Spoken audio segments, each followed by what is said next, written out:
party planner with Pop Events Group. But this is the first year she's put together a Super Bowl bash, and that's because her football mad husband, Daniel, normally goes out to watch the game. But this Super Bowl Sunday, they'll be watching together at their home in Georgina, just north of Toronto, and that's where we reach them. Good afternoon to you both.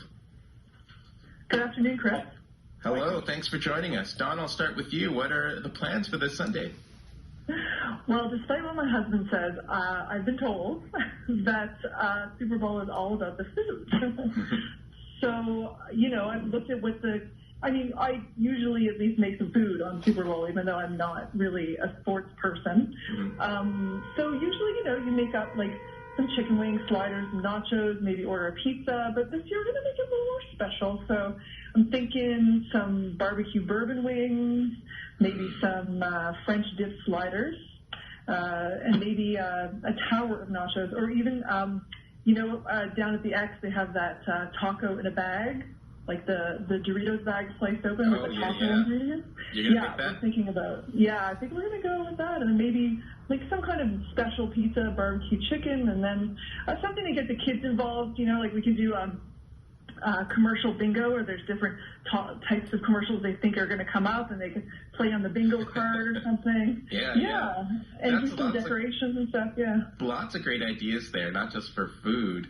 So Daniel, what do you make of watching the game at home? And it sounds like it's something you would typically do with your friends, but would you consider doing like a Zoom call during the game as well?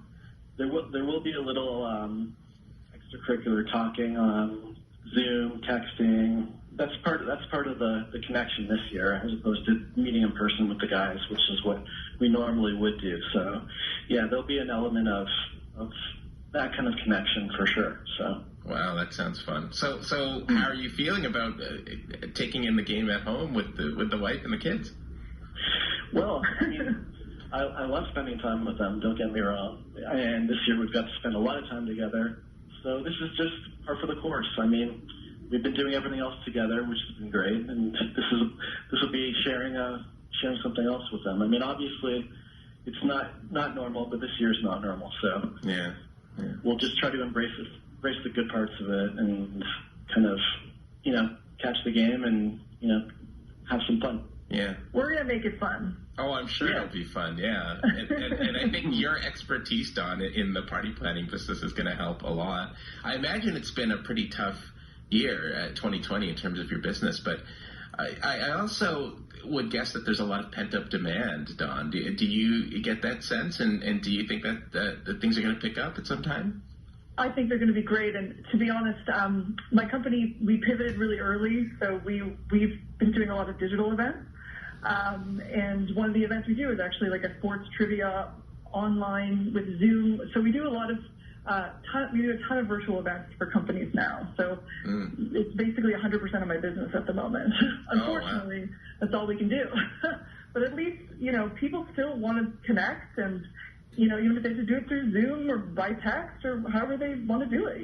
So I definitely think there's going to be a ton of pent-up demand for live events once they come back and are allowed again. Yeah, and once restrictions ease up, what do you think is going to happen to all of those virtual events you're doing? I'm wondering to what degree your business will pivot again. I'm wondering, too. We right now have like a warehouse full of equipment that we usually would rent out for events and just sort of sitting empty, and we have all these Zoom studios that we've built in our front offices, just cramming them into whatever office we can, basically. So, I think that there'll be a sense of relief that we can go out and really do what we're used to doing, but at the same time, the virtual events have become like clockwork for us.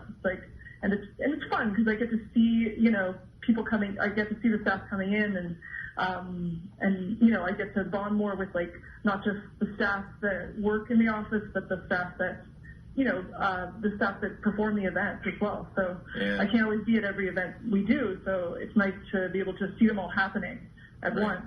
Yeah. So, are they going to go away? Who knows? Who knows? But I think that there'll always be some kind of demand because a lot of people do work remotely, and I think that they will stay working remotely. So I do think there'll be some kind of demand for the virtual events going even in the future once we're allowed to come back to live events. Right. Well, before we let you go, Danielle, who do you got for the game? Who's going to win? Yes, Chris. Well, despite my striking resemblance to Tom Brady, as I've been told, I'm going to go with the reigning champs, the Kansas City Chiefs, and Patrick Mahomes. So Ooh. that's my big shoo-in of the week, Chris. Don, how about you? What he said. Well, have fun this weekend, and thank you both for joining us today. Appreciate it. Thank you, Chris. Thank you so much, Chris. Nice chatting with you.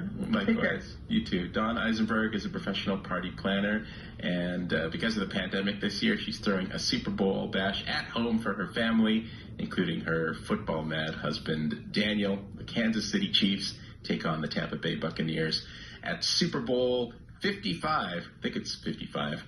This Sunday beginning at 6:30.